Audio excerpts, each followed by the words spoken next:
You would have had to have gone quite some way to avoid the whole minimalist culture that has been sweeping through social media for the last couple of years. Minimalism is the idea of decluttering everything in your life that is causing stress, chaos, just having a lot of reduced items within your home to help you save money and to have a better way of life. Now, whilst I absolutely agree that there is some scope for minimalism within somebody's life, the reality of living with children or just living your own normal lifestyle is that for me to minimalize everything in my home is just not going to happen. That being said, there are lots of different concepts from the minimalism idea and culture that we can take and we can embrace in our regular day-to-day lives. And by doing these and by doing them correctly, we can help to have a more frugal living, we can have a better way of life, and it helps us to work towards our budget, our finances, our savings, and the things that you might struggle with day to day, whether that does help with your better way of life, whether it does help with your finances. There are things that we can definitely take from the idea of minimalism, and I'm going to share with you today 9 of my favorite concepts from the minimalism lifestyle that help me in my day-to-day life save money, to keep on top of my finances, and actually enjoy life in a much more consistent and more cost-effective way. Hi, my name is Samantha. If you are new here, this channel is all to do with financing, budgeting, great lifestyles,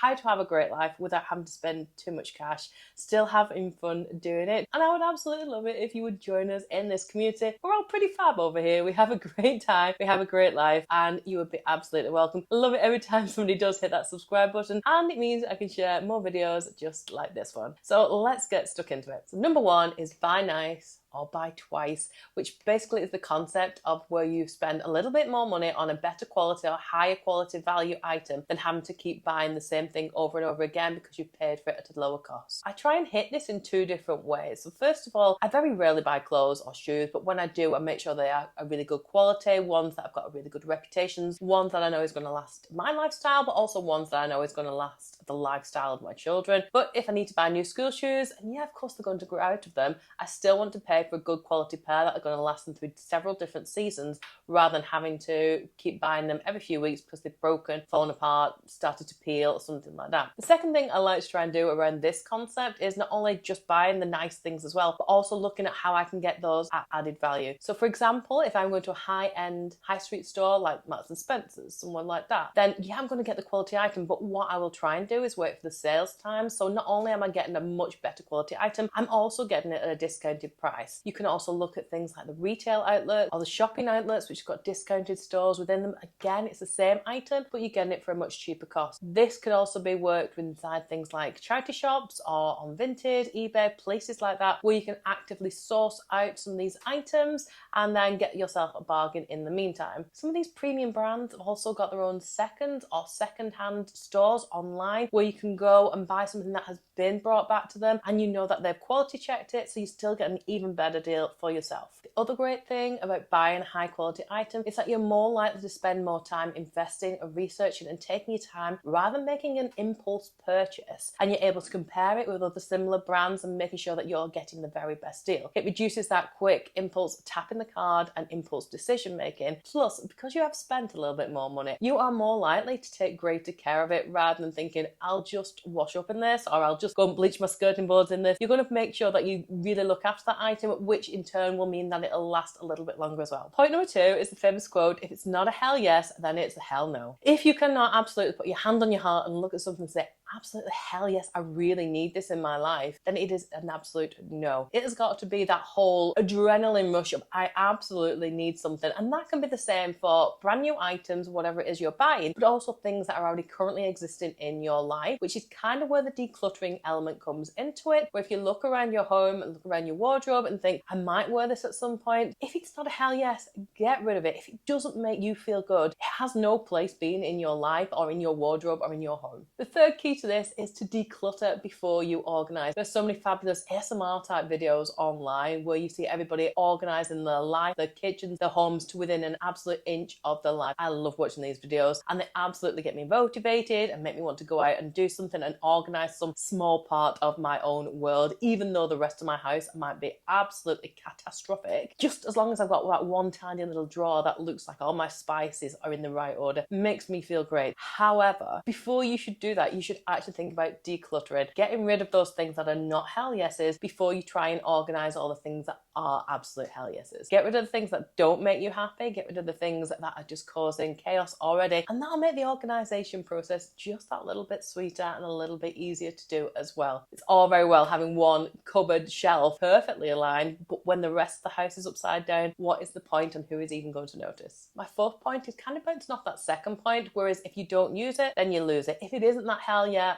get rid of it. Have a look around your home, that's things that have been sat there that you know you've not touched. It might be gathering dust. It might be something that you think, but one day I might need that big pot of glitter for some crazy art project that the kids are going to bring home. But if it's still been there for the last 2 years and you've still not used it, get rid of it, donate it, charity it, recycle it, pass it on to your neighbour. You don't need it. If it's just sat there and not being used, it's a hell no, and it needs to be out of your life. The fifth concept that I like to use within my life is like a wish list and then wait. So if I see something I think I really would like, I've got a little notes section in my phone and I'll write it down. So I'll put down everything that I've seen and think that would be really nice as a treat, or something that I would like to invest in, or something that would be a nice reward or a gift for myself. If I actually bought everything that was on my wish list, I would have no money at all. So by creating a wish list, first of all, it helps get it over that initial urgency of I must buy it right now. It gives me thinking time, because if it comes back in a few days and I look at that wish list again and it's still a hell yes, it's something that I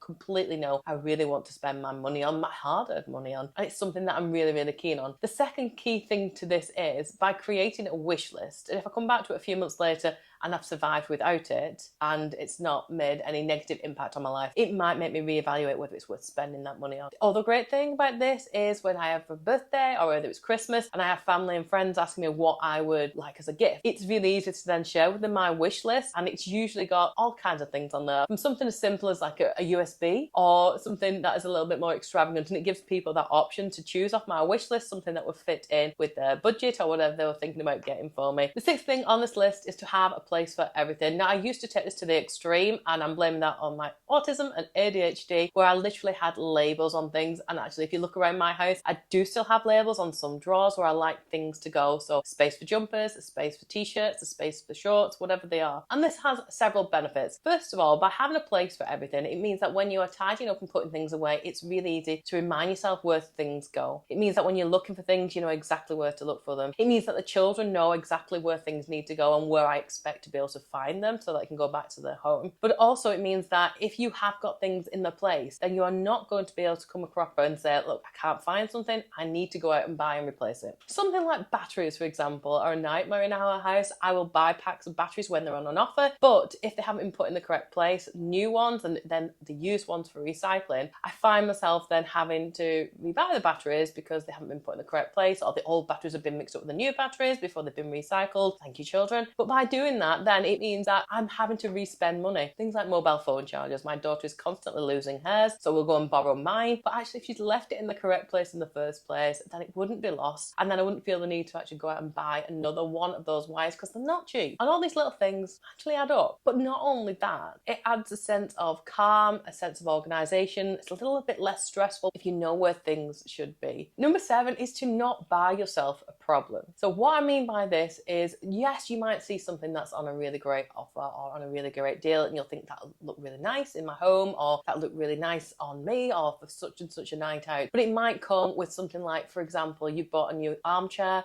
and you think it would look great in your room, but when you've got it home, it's actually a little bit too big, or it's not the right colour that matches with the rest of the furniture. So you find yourself thinking, well, now I need to buy a rug that'll match everything in, or you might need to buy some cushions so they can sort of tie it together, or let's switch up some of the ornamental decor so it all works together. You have effectively bought yourself a problem, and the problem then becomes that you have to spend more money to try and kind of fix that problem. And in the same way, it can work with things like you might buy from a charity shop. So if it's perhaps too big or too small, you've then got to either take some time out yourself to fix the problem, and time is money, or you've got to pay somebody else to go ahead and fix that problem, which again is spending money. So yeah, you can sometimes get yourself these great deals, but you need to ask yourself that whether by buying it, you're actually buying yourself an extra problem, or whether it's really going to be complementary within your lifestyle. Point number 8 is to have a why before you buy. So you need to know exactly why you're buying something. Has it got a reason? Has it got a purpose? Or is it just because you're feeling a little bit low low, you're feeling a little bit bored, feeling a little bit tired, you've got nothing else to do other than to scroll online and see all the influencers who are telling that you need to buy something from the TikTok shop? Or is it because you actually need something and not because you've seen yet another person wearing a certain set of false eyelashes or buying another mystery box? Whatever it is that makes you feel like you need to get involved in that, make sure you've got a real reason why, and it's not just an emotional buy, because once you start down that rabbit hole, it can become really quite dangerous, and before you know it, you're getting yourself into quite a lot of debt. Which leads me to point number 9, my final point, which is if you can't afford to pay it in cash,